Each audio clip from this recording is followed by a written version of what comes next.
Break के बाद आपका एक बार फिर से स्वागत है। हर जगह पानी के लिए त्राहिमाम मचा है, तो वहीं हमारी सरकार कहती है कि वे लगातार इंतजाम में जुटी है। अगर वाकई इतना आसान है तो क्यों रोज पानी को लेकर प्रदर्शन आंदोलन होते हैं? इस तरफ किसी का ध्यान नहीं है, इसलिए अब बात जल के लिए होती जंग की करेंगे।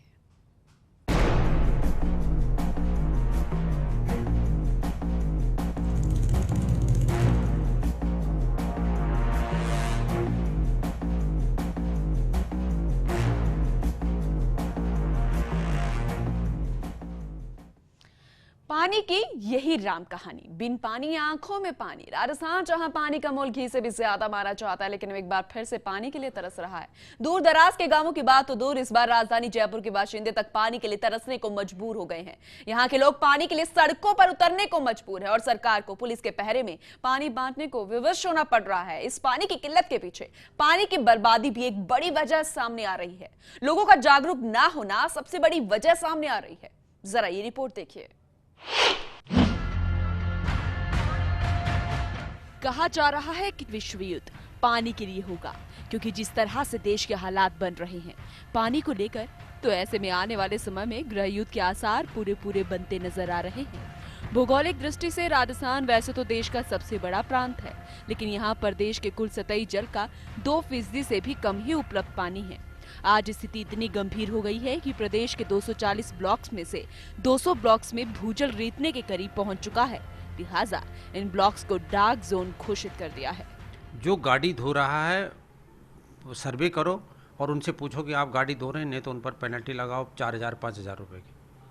अगर आप उस पर पेनल्टी नहीं लगाओ, मैं आपसे निवेदन करूं कि ऐसे ऐसे घर हैं जहां 3-3 कनेक्शन है, एक कनेक्शन वैध कनेक्शन है या 2 कनेक्शन। लोगों ने घर के आगे गार्डन बना रखे हैं, दूब लगा रखे हैं, जबकि दूब लगाने नीचे। आप पेड़ लगाइए ना, बड़ा पेड़ लगाइए, एक पेड़ पे लगा दो आप, वो हो जाएगा। तो जब तक नगर निगम और हमारे स्थानीय निकाय, 184 स्थानीय निकाय हैं राजस्थान के, जब तक वो इसको रेगुलेट नहीं करेंगे, कानून नहीं बनाएंगे और 2,000 से 5,000 की पेनल्टी नहीं रखेंगे, तब तक कारण कि इस प्रदेश का आदमी, इस देश के आदमी के अंदर एक प्रवृत्ति हो गई, जब तक उसको पेनलाइज नहीं करो उसकी समझ में नहीं आता है। चाहे आप ट्रैफिक के मामले में देख लो, आप गाड़ी की सीमा निर्धारित है परंतु लोग 120 किलोमीटर के हिसाब से चलेंगे। तो हम लोग क्या कर रहे हैं कि जो जितना साफ पानी हम लोग पीने के लिए काम में लेते हैं वही फ्लश में काम में लेते हैं। तो पीऊंगा तो मैं दिन भर में 10 से 15 गिलास, और एक बार अगर मैं टॉयलेट चला गया और मैंने अगर फ्लश किया तो 1 गैलन पानी निकल गया, और अगर मुझे जचा नहीं कि भाई साफ नहीं हुआ तो एक बार फिर दबा दूंगा और 10 लीटर पानी चला गया। अगर कोई मुझसे कहे कि आप 10 लीटर बिस्लरी की बोतल लाइए और फिर आप ना अपना टॉयलेट साफ कीजिएगा, तो शायद मैं 10 बार सोचूंगा, हो सकता है 20 बार सोचूंगा। तो इस बात को समझने की ज़रूरत है, जो पानी हमें दिया जा रहा है वो पोर्टेबल वाटर है, वो पीने लायक पानी है, वही हमने टॉयलेट के अंदर दे रखा है। तो there is a necessity for double pipeline system, और पब्लिक को ये समझना पड़ेगा कि जो पानी हम पी रहे हैं उसी का मिसयूज हम टॉयलेट्स के अंदर। राज्य में पानी की बर्बादी अभी भी 56% से ज्यादा बनी हुई है। जानकारों का कहना है कि राजधानी जयपुर शहर में ही यदि पानी की छीजत को रोक लिया जाए तो शहर के किसी भी इलाके में पानी की किल्लत नहीं रहेगी। चलिए एक नजर डालते हैं कि किस तरह हम पानी की बर्बादी करते हैं। शावर से स्नान करने पर 900 लाख लीटर पानी लगता है और शावर से नहाने में पानी चाहिए 60 लीटर। बाल्टी से नहाने में 25 लीटर और पानी बचेगा 35 लीटर। शहर में 15 लाख लोग शावर से नहाते हैं और 900 लाख लीटर पानी रोज खर्च होता है। 15 लाख लोग प्रतिदिन 525 लाख लीटर पानी बचा सकते हैं बाल्टी से नहाकर। वाहन धुलाई की बात करें तो 46,42,800 लीटर पानी प्रतिदिन खर्च होता है। पाइप से वाहन धोने में पानी का उपयोग करने पर 100 से 120 लीटर पानी ही लगेगा। बाल्टी में पानी लेकर गीले कपड़े से साफ करने में सिर्फ 50 से 60 लीटर पानी। तो वहीं शहर में कार जैसे वाहनों की संख्या 3,28,901 है। शहरी क्षेत्र में 3,22,683 कारें हैं, तो 46,428 कारें रोज धुलती हैं। यानी एक दिन में 46,42,800 लीटर पानी रोज कार चमकाने में ही खर्च हो रहा है। और अगर बाल्टी से कारों को धोया जाए तो रोजाना 23,21,400 लीटर पानी बचाया जा सकता है। गर्मियों में कूलर में 4,50,00,000 लीटर पानी लगता है और शहर में कूलरों का उपयोग 15 लाख होता है। एक कूलर में रोजाना 25 से 30 लीटर पानी खर्च होता है। पानी का उपयोग 4 करोड़ 50 लाख लीटर हो रहा है और राजधानी में आरओ हैं 600 लाख लीटर। एक आरओ में पानी का उपयोग होता है 60 लीटर एक परिवार के पीने के लिए, तो वहीं 60 लीटर पानी के लिए पानी की बर्बादी होती है 120 लीटर। शहर में 10 लाख घरों के आरओ से पानी की बर्बादी होती है 12,000 लाख लीटर। तो वहीं इस पानी का उपयोग हम कूलर और गार्डन में भी कर सकते हैं। चलिए अब आपको बताते हैं कि हम किस तरह से पानी को बचा सकते हैं। वाहनों की धुलाई रोज ना करके हफ्ते या महीने में एक बार की जाए तो लाखों लीटर पानी बचाया जा सकता है। बरामदे या रोड की सफाई झाड़ू लगाकर भी की जा सकती है। जरूरत समझे तो रोज के बजाय 3-4 दिन में पानी से धोएं। नगर निगम या निजी टंकी में लीकेज हो तो तत्काल उसकी मरम्मत कराई जानी चाहिए। टंकियों से पानी ओवरफ्लो होकर रोड या नाली में ना बहे, इसके लिए अलार्म या वोल्व लगाया जा सकता है। नगर निगम या ठेके पर चल रहे टैंकर्स की मरम्मत होनी चाहिए, उनके वॉल्व भी सही हो ताकि परिवहन के दौरान रोड पर पानी ना बहे। नलों में टोंटी होनी चाहिए, तो जब पानी भरना है उसे चालू कर लिया जाए। फिल्टर प्लांट के वेस्टेज वाटर को ट्रीटमेंट प्लांट लगाकर साफ कर लिया जाए और उसका गार्डन डिवाइडर में लगे पौधों में उपयोग किया जा सकता है। बारिश के पानी को संरक्षित करने के लिए वाटर हार्वेस्टिंग तकनीक अपनाई जाए। बर्तन धोने के बाद बचने वाले पानी को क्यारियों में डाला जा सकता है। जल स्रोत, कुएं और तालाबों की सफाई होती रहे। तालाब जल संग्रहण का अच्छा स्रोत है, इसीलिए इसके आसपास अवैध कब्जा या निर्माण ना होने दे। इससे तालाबों का क्षेत्रफल कम नहीं होगा। राजधानी ही नहीं, प्रदेश के हर जिले में पीने के पानी का बेजा इस्तेमाल हो रहा है।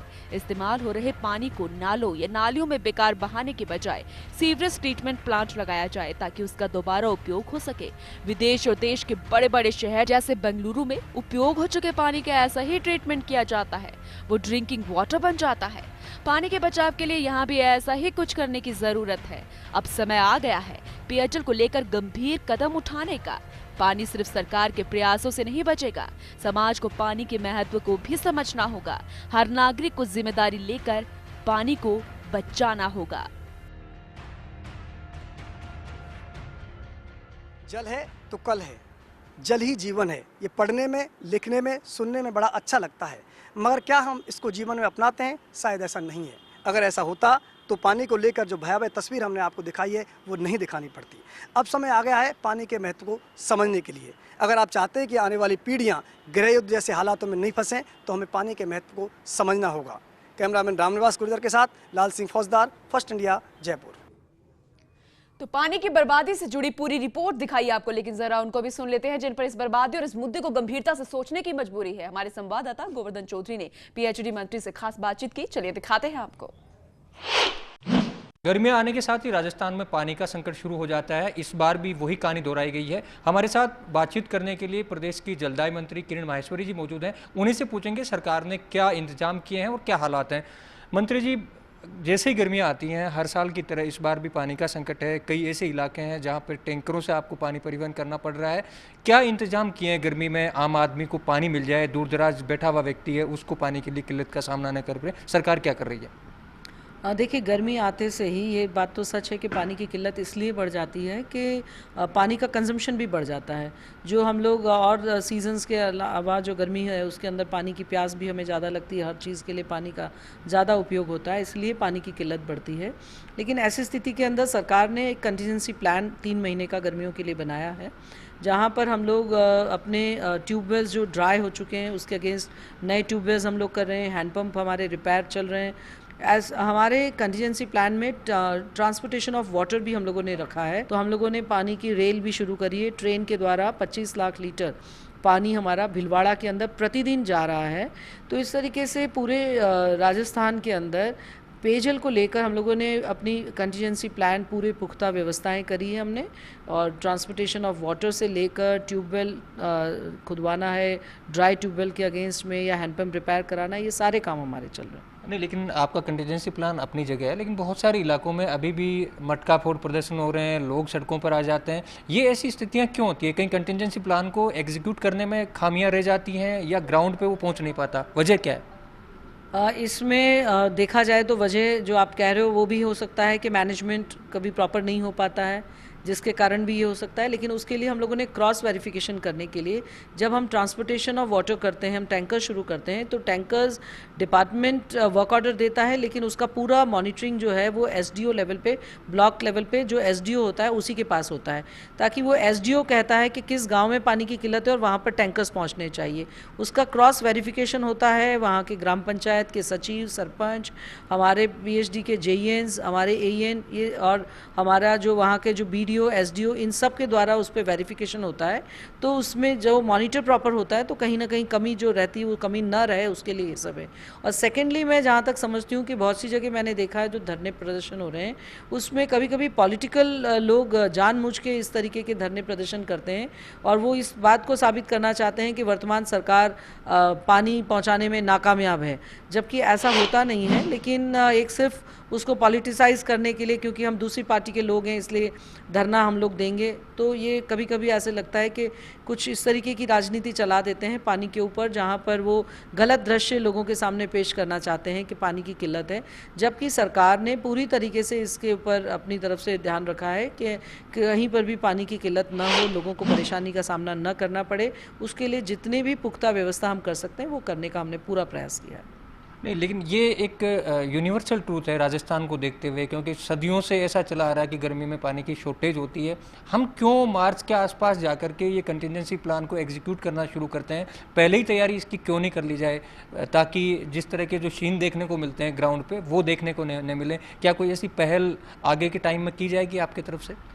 ये बात बहुत सही कही आपने कि हम लोगों को दूरगामी सोचना चाहिए कि इस तरीके की किल्लत ही हमारे पास न हो।